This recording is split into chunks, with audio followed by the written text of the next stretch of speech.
जो पार्टी वहाँ सत्ता में है उसके बड़े पैरोकार, और हसन दुर्रानी पाकिस्तान के पत्रकार हैं, हुसैन जावेद पाकिस्तान के जर्नलिस्ट हैं, और मौलाना बख्श तुमरो आप पीटीआई के उपाध्यक्ष हैं।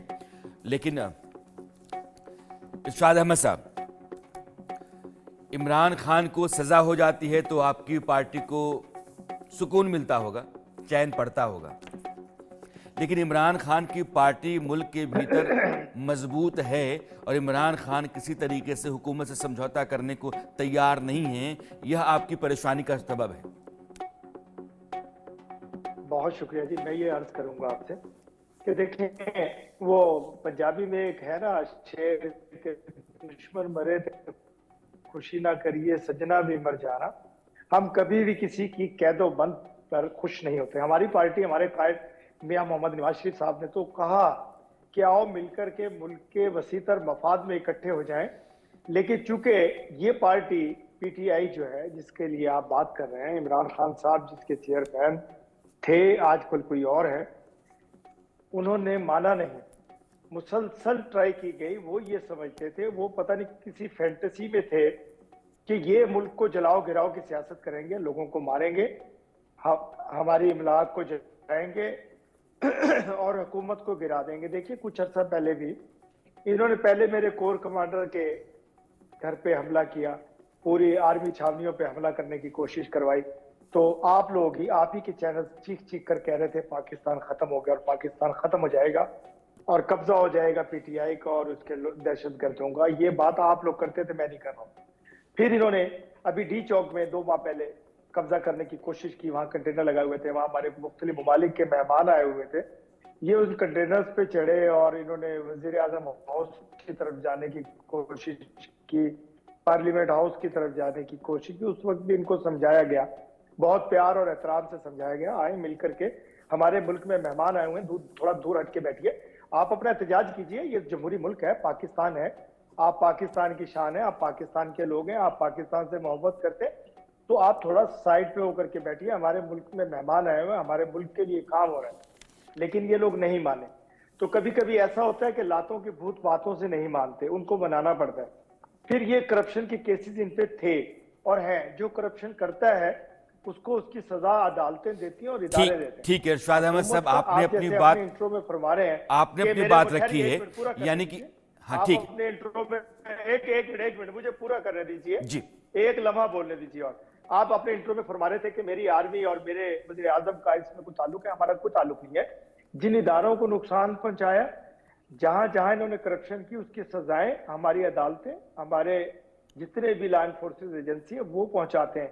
तो हमारी अदालतें आजाद हैं। देखिए, इनको बहुत सारे केसेस में बरी भी हुए इमरान खान साहब, अभी भी उनको इजाजत है कि वो इरशाद अहमद साहब, ठीक है, तो अब मैं आपके कहे का थोड़ा जवाब तो ले लूं। तो वो बरी हो जाएंगे। मौलाना बख्श तुमरो हैं, पीटीआई के नेता हैं, आपने सुना कि आपके लोगों ने पाकिस्तान में दहशतगर्दी की, आपके लोगों ने वहाँ की जो इंतजामात हैं उनको अपने हाथ में लिया, वहाँ की कानून व्यवस्था को चैलेंज किया, और आपके जो इमरान खान हैं दरअसल वो करप्शन में डूबे हुए हैं, इसलिए उनको सजाएं हो रही हैं।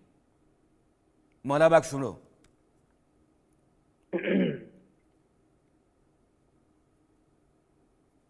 आप अनम्यूट कर लीजिए अपने आप को।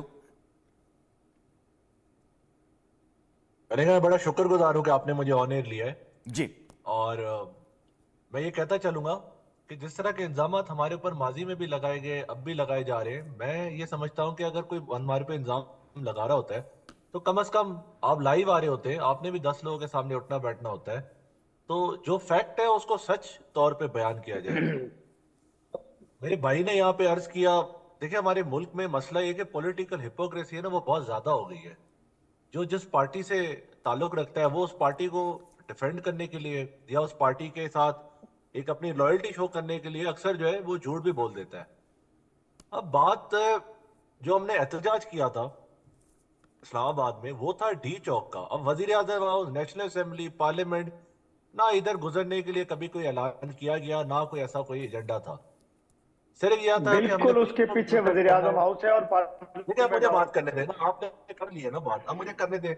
मैंने बेसब्री से सुना, मैं भी बीच में बोल सकता था। तो हमारा सिर्फ मकसद ये था पीसफुल एहतजाज करना। अब मसला ये कि पीसफुल एहतजाज डिक्शनरी में जाके उसका मतलब देखा जाए कि वो पीसफुल एहतजाज क्या होता है। ना हमारे बंदों के पास एहतजाज के कोई हथियार थे, ना कोई दहशतगर्दी करने का कोई इरादा था। हर डेमोक्रेटिक मुल्क में व्हाइट हाउस के बाहर भी एहतजाज होते हैं, 10 डाउनिंग स्ट्रीट पे भी एहतजाज होते हैं। एहतजाज एक जमहूरियत का एक एक टूल होता है एक किस्म का, कि अगर आपने एहतजाज करना है आप कर सकते हैं। अब मसला यह ये कि ये उन पार्टी से ताल्लुक रखते हैं जिनने सुप्रीम कोर्ट में घुस के 98 में चीफ जस्टिस पे भी हमला किया। उसके बाद माजी में लगातार, एक बार नहीं लगातार, ये जीएचक्यू के खिलाफ बोलते रहे, ये जनरलों के खिलाफ बोलते रहे, ये आर्मी चीफ के ठीक खिलाफ है। बोलते रहे। ये दो पॉलिटिकल पार्टीज हैं, बाकी उनके अपने अपने स्टैंड हैं, अपने अपने लॉजिक हैं। आ, हसैन जावेद, चूंकि आप जर्नलिस्ट हैं, मैं वहाँ के जो हालात हैं उनको अपने व्यूअर्स के लिए समझना चाहता हूँ। इमरान खान साहब जेल में हैं, उनको एक और सज़ा हो गई 10 साल की। बावजूद इसके वो कहते हैं कि मैं समझौता नहीं करूँगा, यहीं जिंदा रहा हूँ, यहीं मरूँगा। उनकी पार्टी के जो लीडरान हैं उनकी बातचीत आर्मी चीफ से भी होती है, सरकार से कॉम्प्रोमाइज़ नहीं करेंगे, यह बात वो बार बार कहते रहे हैं। डोनाल्ड ट्रंप 20 जनवरी को अमेरिका में आ जाएंगे, डोनाल्ड ट्रंप के साथ उनके रिलेशन बहुत अच्छे हैं। अब पाकिस्तान में ऐसा लगता है कि बिसात बिछी हुई है और बाजियां चली जा रही हैं। इस पूरे हालात को आप कैसे असस कर रहे हैं, कैसे देख रहे हैं? जी, सबसे पहले आपका बहुत शुक्रिया और जितने हमारे पार्टिसिपेंट्स हैं उन सबको भी सलाम। बात ये जी कि आज जो फैसला आया सामने, तो एक होता है कि सियासत तो अपनी जगह होती है, लेकिन जब अदालत का फैसला आता है ना, तो बड़ा इंपॉर्टेंट होता है कि उस ब्रेकिंग न्यूज से हट करके सजा हो गई है या वो रिहा हो गए हैं, उस फैसले को पढ़ लिया जाए जो 300-400 सफ़े का होता है, और असल चीज वहां से सामने आती है। अब अपेरेंटली ये फैसला जो है मुकम्मल तौर पे इमरान खान के और उनकी वाइफ के खिलाफ आया है। पीटीआई को उससे धचका भी लगा, लेकिन असल बात ये है कि फैसले को पढ़ें तो एक लाइन बड़ी इंटरेस्टिंग है कि जहाँ पे जज ने खुद लिखा है फैसले में कि प्रोसिक्यूशन ने जो सबूत दिए हैं उसमें बहुत ज्यादा कॉन्ट्रडिक्शन पाई जाती है।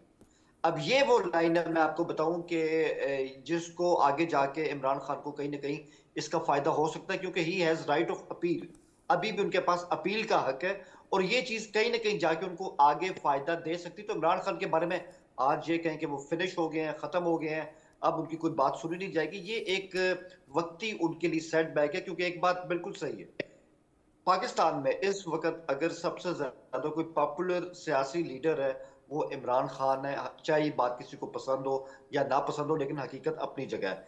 लेकिन उसके साथ हकीकत ये भी है कि इमरान खान ने अपनी गलतियों से, उनकी जमात ने अपनी गलतियों से इस्टेब्लिशमेंट को अपने खिलाफ किया, और 9 मई आपके सामने, 9 मई को कोई भी टॉलरेट नहीं कर सकता। और हमने खुद देखा है, लाहौर में हम भी थे, वो वाकई पीटीआई का वाटरलू था। तो मैं ये कहता हूँ कि कहीं ना कहीं इमरान खान के पास अगर अवामी ताकत है, तो जिस तरह उन्होंने इस्टेब्लिशमेंट को उनसे गलती से हो गया या जानबूझ के हो गया, जो उनसे 9 मई हो गया, वहां से इनका काम बिल्कुल खराब हो गया। आता और एक बात ठीक। मैं करूंगा, मुझे आपके पास टाइम कम है, आई नो, एक लाइन है, साथ साथ मैं ये भी कहूं कि मुस्लिम लीग की हुकूमत, जो भी हुकूमत है, उनके लिए आज का दिन बहुत अच्छा है। वो आज मिठाई भी खा सकते हैं, उनको ठंडा सांस भी आ रहा होगा, लेकिन एक बात उनके सर पे लटक रही है कि कभी भी डील हो सकती है, और ये हमारी हिस्ट्री है, कहीं ना कहीं कभी भी डील हो सकती है। 2017 में जब नवाज शरीफ के खिलाफ केस हुआ था, फैसला आया था, तो सबने कहा था नवाज शरीफ खत्म हो गए, लेकिन आज आप देखें कि वो कहां पर है। तो यहां पर कभी भी डील हो सकती है, और मुस्लिम लीग के पास वो अवामी हिमायत नहीं है जो उस वक्त इमरान खान रखते हैं। तो ये हमारी सियासत